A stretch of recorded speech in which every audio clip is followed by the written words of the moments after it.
want to welcome you guys to the City is Mine. This is episode 3. All right, definitely appreciate you guys for supporting us. And once again, the information is going to be down below. All right, follow us on Instagram at City is Mine and on all of our various platforms. All right, so fellas, growing up black. So was it a tough childhood / young adulthood up until now, or how was your journey as black men? I think a lot of my work ethic came from me actually being, I guess, working a lot as a kid and learning the value of $1 as far as having to work for certain things to either get shoes that I wanted or clothes that I wanted or just jewelry or whatever the case may be. So I think, I don't want to say I had it bad, but I did have to work for everything that I actually was given. Like, I was given anything. I worked for everything that I got as a kid. Mm-hmm. But now I'm giving my son, he's not working that much for things, and I'm just giving him everything. I'm kind of breaking that habit, but I need to kind of re-instill that back into him. But I think I'm kind of too late. I messed up on that one.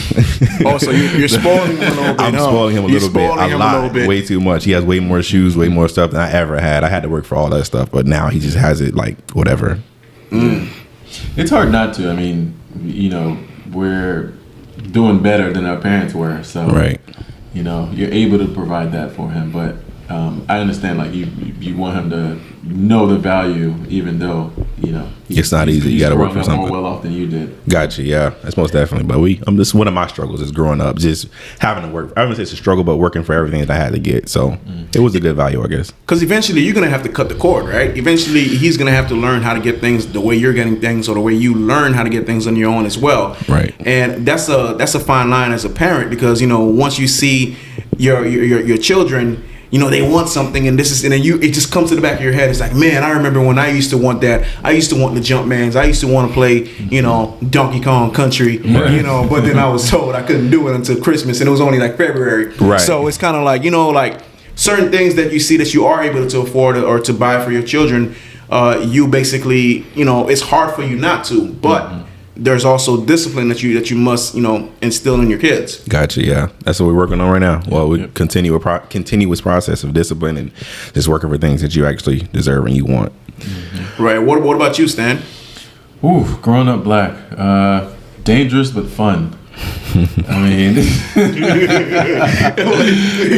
was dangerous but fun, man. Dangerous but fun. I mean, I definitely agree with Craig, like just having to work for everything, like, and that really made us understand the value of $1. I know when I was younger, like if I wanted to go back to school shopping, when school opened back up, like I needed to make money over the summer. So right. I'd be walking around the neighborhood with a lawnmower, asking the neighbors to cut their grass for some money. When I was in school, I'd be like selling candy, just doing what I can to kind of like earn money, because like that was the only way, that was the only option, right? So. And I remember, actually, you brought that up. I think every school year in the beginning, I would have a set amount like I was going to get from my dad to actually go school shopping. So I know if I had $250 or $300, I can buy maybe 5 or 6 outfits and maybe a pair of shoes. Yeah. So if I wanted some extra money, I had to wash cars, cut the grass, I even had to go pick fruit a few times in the summer, like in Waimama, like tomatoes and stuff like that, and oranges and stuff, to get a few extra dollars. But I was doing whatever I can to get some extra money because I wanted more clothes. I wanted to be fresh when I go back to school. So working for all that stuff. Yep. When did you guys start working, though? You guys are saying, you started working and this and that. What age did you guys start working? I'm like 5 years old. Like a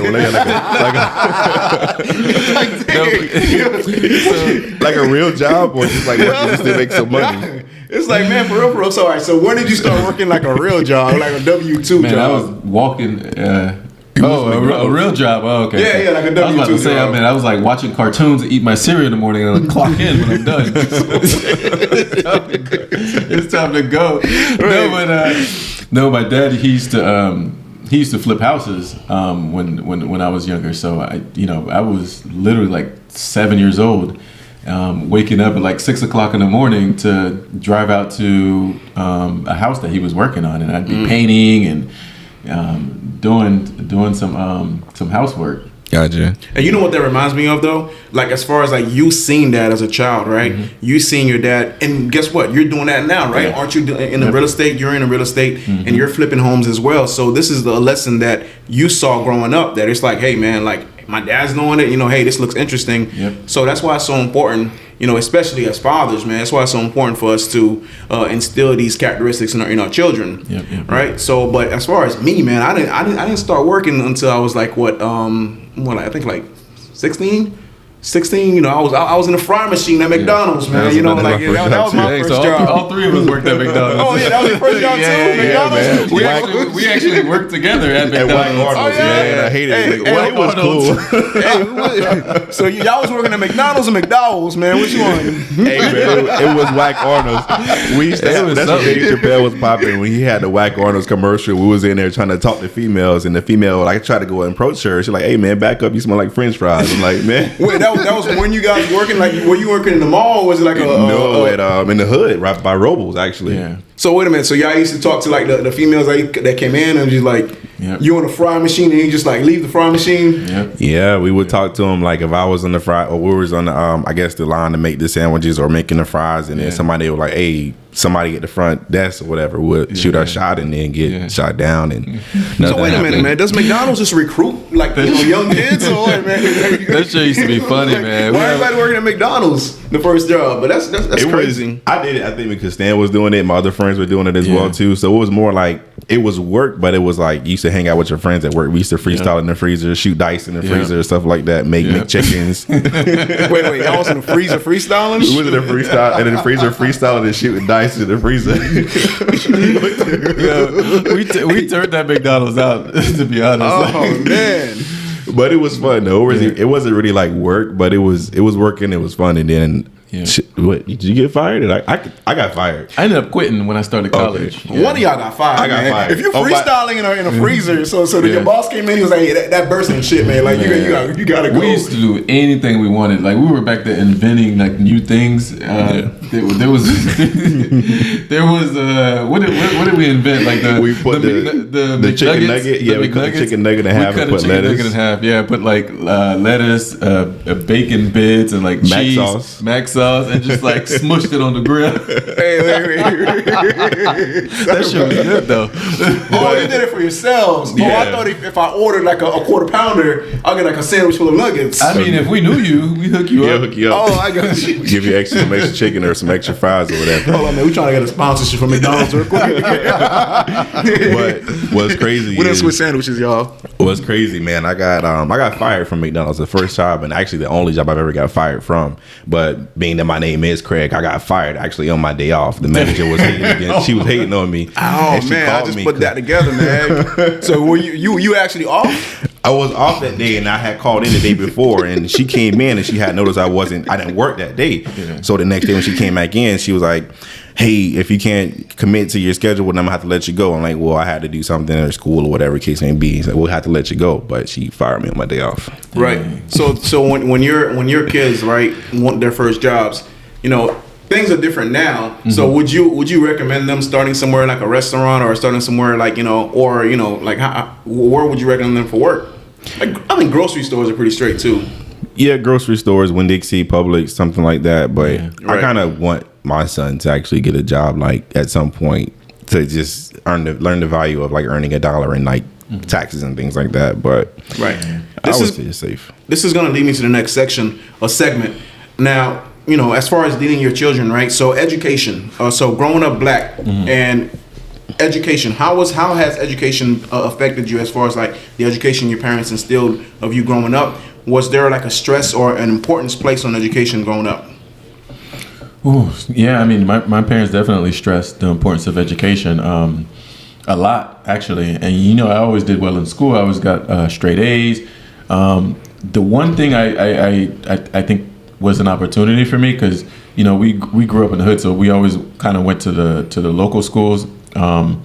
We always either went to like the all black schools or like the all white schools. Like we always got, because they were like, you know, integrating everything. But the one thing that I think was an opportunity was that even though I was in gifted classes, things were too easy for me, and I felt like there was a cap placed on me. Like I remember just like not being challenged at school, and making straight A's, and things were easy. It was effortless for me, and I was never challenged. It was always, you're doing well. Let's keep it that way. So I think that's how education was for me. I think if you could challenge and like push kids, sort of the way that we do now, I feel like sky could be the limit, and that could have been the case for me too. Gotcha. Was there ever like because me, as far as my education, same thing. I always had good grades, but there was never like a roadmap given to me. My parents were always like, no, just go to school, get your education, and you'll become somebody, right? And you kind of figure it out for yourself. So I did that. So I went to school, got great grades, went to college, graduated college. I told you on episode 1, I'm still doing my master's, man. It's taking 16 years, but so that was the roadmap. The roadmap was to just get an education, do good in school, and eventually someone's gonna hire you because you did great in school. Gotcha. I think that method now is like, it doesn't work. Not anymore. Yeah. So, Craig, what do you think as far as like, how would you guide your son if he did not want to go to college? Let's say, for example, like he just came to you one day and said, "Hey, Dad, I would rather go to trade school. I would rather do something that's like with my hands where I can just make some money really quick." But I don't know if you already have a plan for him. So, what would you say if he approached you like that? Yeah, I gave him the option of what I guess is we sit down and we talk all the time as far as what he wants to do when he's done with high school. To be completely honest, he's like me. I went to school because I had to go to school, but for me, my focus point, my dad told me was actually just to make sure you just pass and you pass your grades and you do good in school and everything work out. But I wouldn't push him or pressure him to go to college if he doesn't want to, because I don't want to set him up for something that he would hate long term. So he's actually talking about going to the military as well too. So he's been talking about the Air Force and me. He's actually in ROTC right now. So that's something I think he may want to do, it worked for me because when I got out of high school, I had no idea what I wanted to go to college for. So being in the military actually kind of steered me in a different direction to give me a different perspective on life or what I may have an interest in. So I would be supportive of what he wants to do. If it's not college or military or whatever it may be, we'll talk about it. We'll set up a plan and I'll get him established and we'll go from there. And we're going to stick on that because I'm really going to ask you a question regarding the military and joining the military, Craig. Right. When I was growing up, my friends, their parents, a lot of people of color or black people, man, right. We were like, hey, man, I'm not going to join the military. I don't want to do this and that, because they have their reservations about it, right? Right. You being a veteran and you being in the military, do you see that same issue? Or do you see younger black kids leaving, as soon as they graduate high school, are more and more black children or black kids going to the military? I'm seeing a lot of new. I've always seen like a rotation of young black males and females joining the military. I know it's a stigma that we I guess the culture has with the military and police and things like that, but it's always two sides to a story. So for me, the military actually opened up so many different doors, things that I wouldn't actually have accomplished and or done outside of the military. So you take everything with a grain of salt, be safe, make sure you're making the right decision, get you a mentor that's in the military to get you in the right path and make the right decisions based off what you want to do. But I think the military is appropriate, but just make sure you're going in with, I would say, a mentor and a plan and what you want to do. It can be 4 years, 6 years, or 20 years, but it worked for me. And like I said, at the time when I was done with high school, I had no idea what I wanted to do. So the military put me in the right path of being where I'm at now with the real estate and then my master's degree and then various other things as well too. Yeah. Right, because even in college, some people don't even know what they want to do in college. You'll go to college and then you like spend your first 2 years there like partying and like BSing around. Yeah. And then by the time you know it, you're like your third year, you're like, hey man, I only have like 12 credits. Damn, you know what I'm saying? So it's kind of like that sounds like my journey. Seriously, you spend your first couple of years in college just BSing around, man, and partying, and because you're enjoying your new freedom, right? Your new sense of being an adult, right? But with college, even growing up as well, like with college, with work, with as far as like joining the military, probably that happens as well. We face discrimination, growing up. there's no ifs and buts about it. You know, anyone and everyone who's black, a person of color, they face discrimination, right? Mm-hmm. So, what was your experience with discrimination? So, have you ever guys had like a situation where you were kind of like heated, or you're kind of like, man, this is kind of messed up? So, have you ever faced any form of discrimination growing up before? Yeah. Something that you remember. Something that's like, this, man. Yeah. I remember this story. If you want to get personal, no, I'll say it, and I'll give it because I remember it vividly. I was actually so growing up in Waimama, Tampa, Biloxi, all that. This Tampa and Waimama. My granddad used to pick fruit. We used to sell fruit, things like that on the side of the road. I was like 5 or 6 years old. So it was me, my cousin. Both of my cousins were actually on the side of the fruit highway selling fruit, like tomatoes, watermelons, oranges, things like that.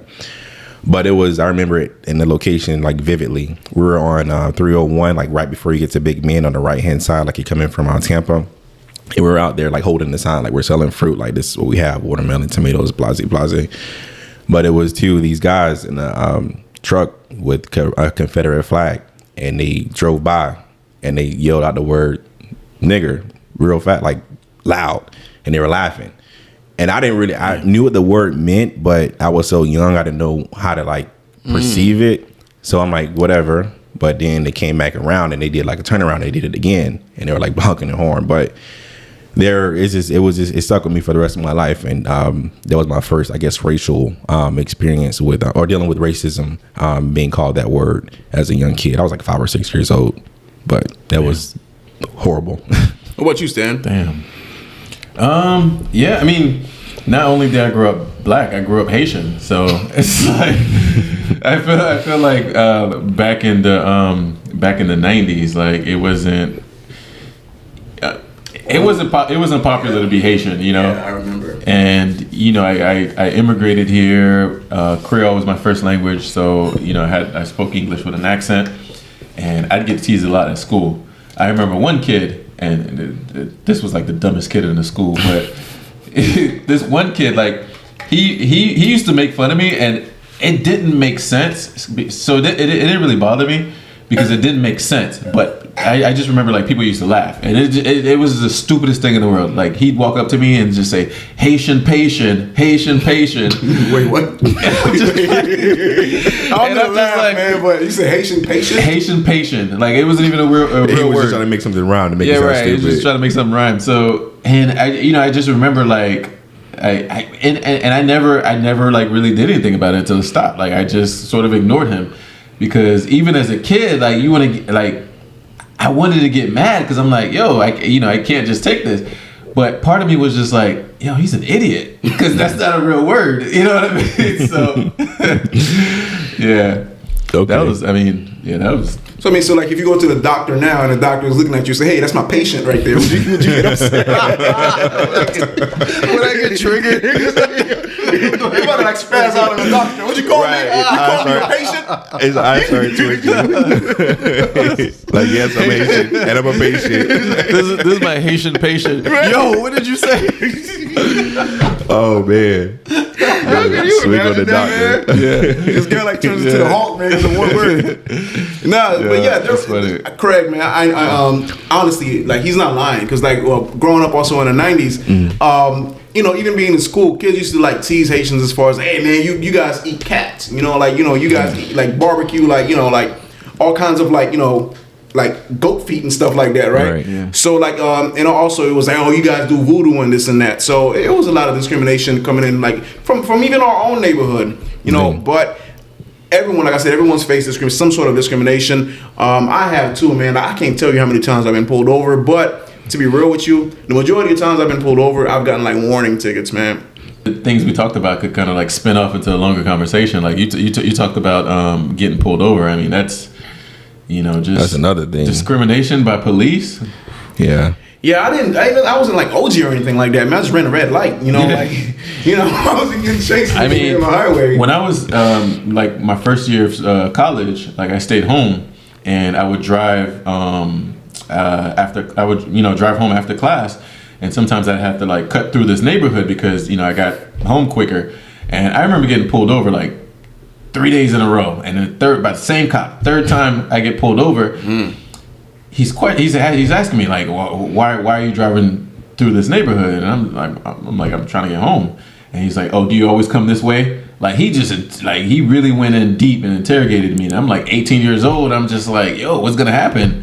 You know, but he did let me go. And apparently, I guess it's like a high there's a lot of like drug traffic that comes through there. But yeah, that was just uncalled for. Like I obviously look young. I'm a student. Like I got my backpack with me and everything. And three days in a row. I was gonna ask you, when you were driving through the neighborhood, is that when you had the Nissan Sentra with the 20s on it? Yeah, man. If you're driving in there, had a camera. He got like 2% tints. Man, You know what I'm saying? I had a my first car was a 1989 Camry, and it had 20-inch rims on it. Oh, was it a Camry? I thought it was a Sentra. I thought it was a Sentra. It was the Camry. Oh, okay, the Burgundy Camry. The Burgundy. Okay, you're right. So you cut down this back alley in a Sentra with 2% tints With 20s. 20-inch rims, and you was probably blasting Oh yeah, C-Murder. I did have some music. Right. in Hey, it. the You truck was was blasting banging. C-Murder, Probably playing man. some Hot Boys. Slow down. Yeah. And then it's like, damn, why these cops keep pulling me over, man? It's song. You know what I'm saying? What was that song, Chopped and Screwed, that everybody used to be blasting back in the day? Was that Come Mike Home Jones. Late? That song? Was it by Tom G? Sonny Brown or somebody? Oh yeah, Wait, Come Home Late. Coming home late. Since you barely The beat R&B the sun. song? Yeah, that's but all, they that's slow all. it down. They slow it down. Heard it all Tampa before. shit. Wait. You got pulled over an R&B song? Nah, that's not the song I was playing. Yo, you got pulled over. So you had Alicia Keys in the background. You got pulled over. Right, Yeah, but it that's was not slowed the down song. though. It was chopped and screwed and slowed down. There was something like that for real in Tampa. Yeah, man. They even slowed down the Fantasia song "When I See You." It go kind of hard. You gotta listen to it. The slow down era. I mean, that was something serious. I'm not even gonna It lie. was something serious, and I still listen to slow down music to this day. And as the car like drives away further, it gets even slower too. Right, You're listening right. to it. This was, hey y'all, you guys know I'm all right, they're teaching me something new. Y'all don't do that in Miami. I was raised in Miami, man. So wait a minute. So like you guys used to blast like Prince, and then like, you know what I'm saying, like slow down, or Michael like Jackson was slowed down a few times, but I'm not. So y'all serious? Yeah, there's a slow I'm gonna down have to era. I'm gonna have to YouTube it, man. I'm gonna put him in the group chat, man. Some slowed down gotta go Michael down Jackson or something. You gotta go down to the Tampa History Museum. Dang, man, yo, I've never been pulled over listening to Blue Contrail, man. Yeah. That's so yeah, man. So that's crazy, man. Like y'all getting pulled over over some like Brandy songs, man. But you know what I'm saying? Hey, but I think the last piece was to talk about relating to, you know, us growing up black. How was your lessons at home? Because man, there was a segment that we posted on our group page where, you know, they talked about like in 2021 how you know, black folks, man, our spending was like record highs, right? Mm-hmm. But our net worth was extremely low. Our net worth like started decreasing. Meanwhile, all other groups, their net worth was, you know, increasing as well. So do you guys feel as if like, you know, there's not enough like teachable moments at home regarding financial literacy? Yeah, I think in my case, you know, my dad, his job was sort of just like outside of the bubble where, you know, I don't remember him ever working like a 9 to 5. He was always out investing in real estate and just, you know, working like any type of job, like that was sort of just like outside of the normal 9 to 5 grind. And I guess I learned by watching him. However, like I think like lessons being taught like conversationally didn't happen much. You know, it took me growing up and being older and sort of just like knowing the ins and outs of kind of what he was doing. And yeah, I mean,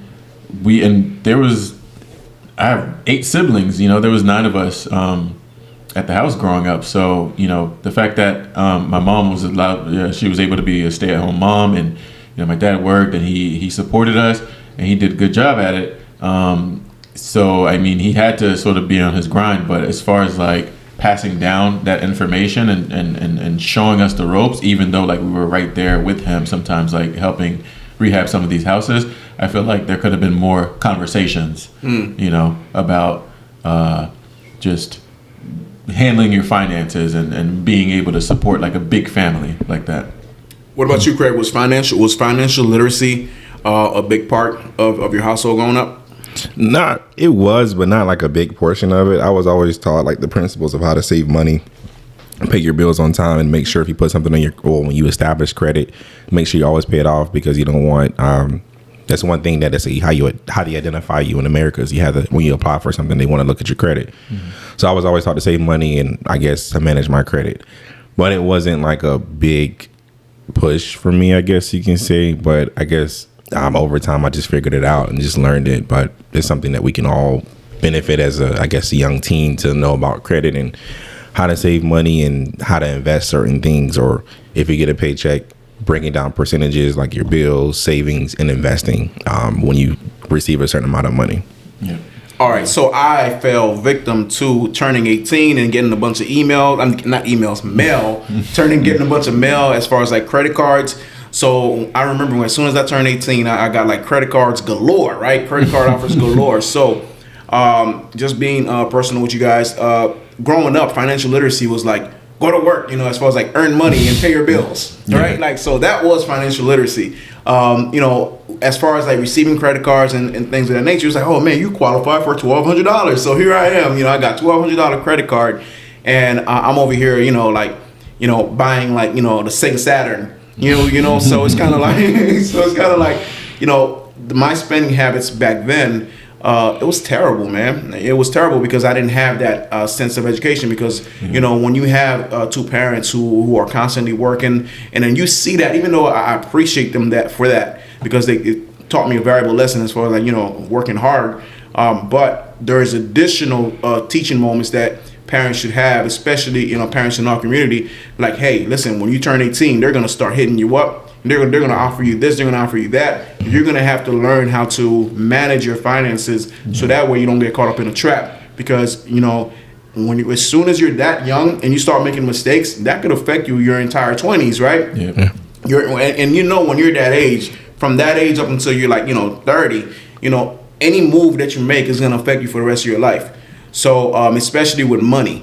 Yeah. So that was my experience. You know, I didn't quite have as far as like the ultimate financial literacy. It was just like, get money, pay your bills, the lights are still on, the water's on, you survived, right? So now I'm trying to be different with my son. So yeah, man, that was pretty. I say, what are you guys doing different? That's I guess growing up, knowing what you know, and like, what are you going to do different? What can you do different to help benefit your sons and benefit them in their future? Well, same thing, man. Tell them to watch out for the credit card companies, right? Also, knowing how to, you know, have like a spreadsheet, an Excel spreadsheet. Manage your debt to income ratio. Right. You know, same thing you guys said. You know, savings. Save a certain percentage from your paycheck. You always need that. You always need that just in case money as well, because if you could literally be driving your car, you know, and then a tire pops or two tires pop, and, you know, you don't have the funds. Next thing you know, you're stuck. You can't go to work. Next thing you know, that income is messed up because you may get fired. Right. So there's certain lessons that I'm definitely going to be teaching him once he gets older. So, you know, by then also, I'll be at a way better place financially, to where even though I could give it to him, you know, as far as like the finances and the funds, I would rather him learn how to get it himself as well. Gotcha. All right. One of the things I actually did when my Josiah turned 14, I put him on my credit card. So he's authorized user on my credit card. He doesn't, well, I took it back from him this time, but he has a credit card under my credit.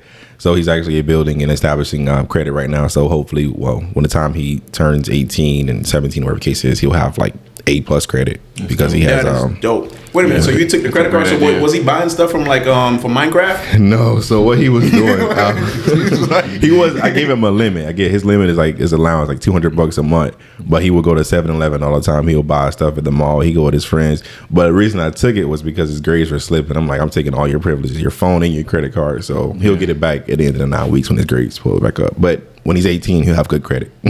Ladies and gentlemen, this is what new age parenting looks like, right? Dope, yeah. This is what new age parenting looks like. You know, 3 black men here, you know, trying to do our part as far as, you know, breaking that cycle. And I believe that's it, fellas. You guys have anything else? I'm good. Nope. All right. It's a wrap. So wrap, y'all. Appreciate you guys for joining us once again. Make sure that you subscribe to us. Hit us up on Instagram at City is Mine. All right, and we'll see y'all next episode. All right. Peace.